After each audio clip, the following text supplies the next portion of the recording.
Hello and good afternoon, ladies and gentlemen. I'm Caitlin Mueller and I'm your anchor woman.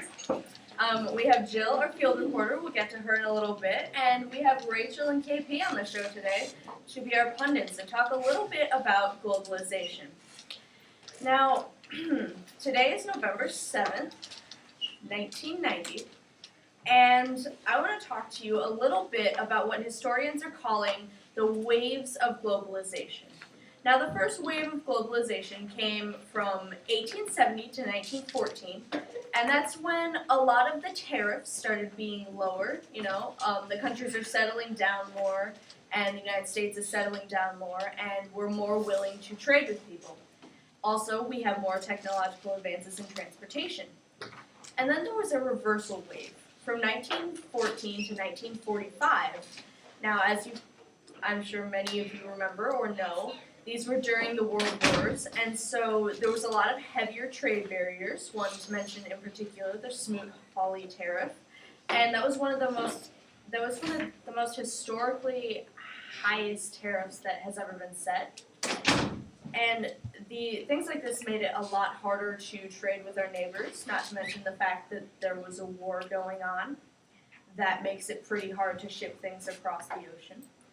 But after these wars came the second wave of globalization, which was from 1945 to 1980, and more countries were joining the world market, and we were dabbling more in specialization, where countries could focus on a specific export to send out, and they didn't have to cover everything because they could import things from other countries.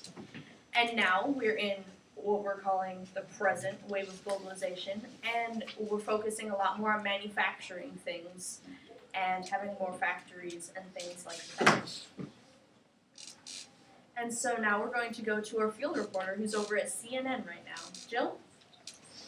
I'm reporting here from CNN, who have been broadcasting news worldwide since 1980.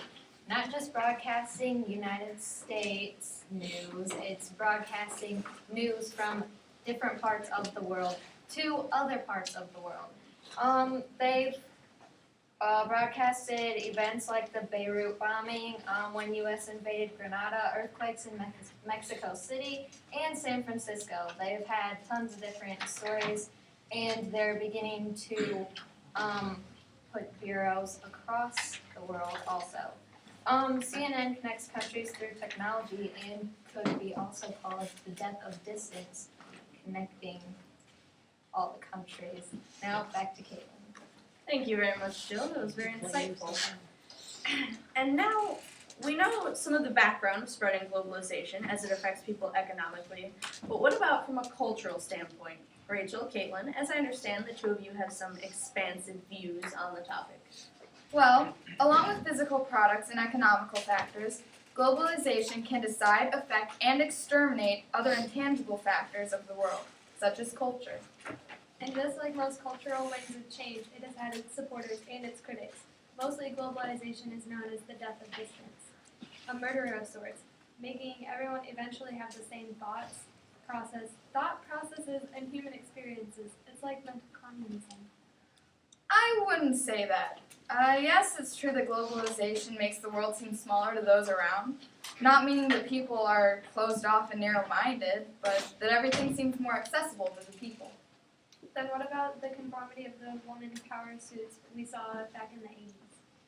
Maybe you see it as a conformity, and it might be on some level, as all fashion trends tend to be, but I feel it was globalization doing us a solid. It helped show that women are equals and capable of utilizing power we are all born with. With that sort of attitude, it seems you did use a word I can't pronounce. Some word I don't know how to say.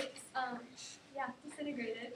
That westernization is basically Western culture and imperialism. Well, I'm sure the audience is very much enjoying this bickering and figuring out of sorts. You just mentioned westernization. What is that? Well, like you mentioned, the three big waves of globalization, westernization is a main focus of the current one the world is going through.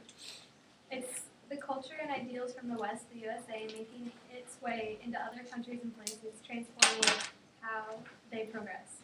For example, how all our jobs are being shipped overseas to places such as China. Globalization is essentially taking away from support we could be giving to local industries, topics, and issues. It goes around and changes cultures that have been existing and functioning for hundreds of years.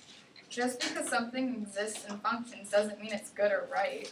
With that sort of logic, you could justify not fixing a severely damaged roof. Sure, it leaks and might cave in, but in the past it was okay, and it's still standing now, so I guess it's okay. That's not the case at all. Really, the person doesn't care if it's in good condition. They're happy it functions because they're unwilling to spend resources and put effort in. Pretty lazy, if you ask me. As John Tomlinson, author of Globalization and Cultural Identity said, cultural identity is more a product of globalization than a victim. Cultural globalization has helped people gain access and expand their human experience. It has given people motivation to put effort into how they shape their futures. Yes, it's true that globalization spreads the knowledge of different cultures, but perhaps not having a knowledge of a certain subject, topic, or thing happening would better benefit the greater population. Let me guess, ignorance is bliss. I'm not saying that it's I'm not saying that, but if certain news of attacks hadn't reached the U.S., who knows if we would have participated in the world wars and take a giant toll on American economy and time. I suppose that does pose a tough question. But with all that, you really have to consider, don't people have a right to know and choose?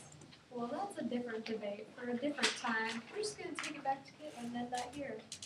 All right, thanks for that enriching discussion. As we've stumbled over both our words and the idea of globalization, we hope you've stumbled right along with us. But for now, this has been Snick Snack News, and we've told you about some globalization. Peace out, Home Scouts. Very good.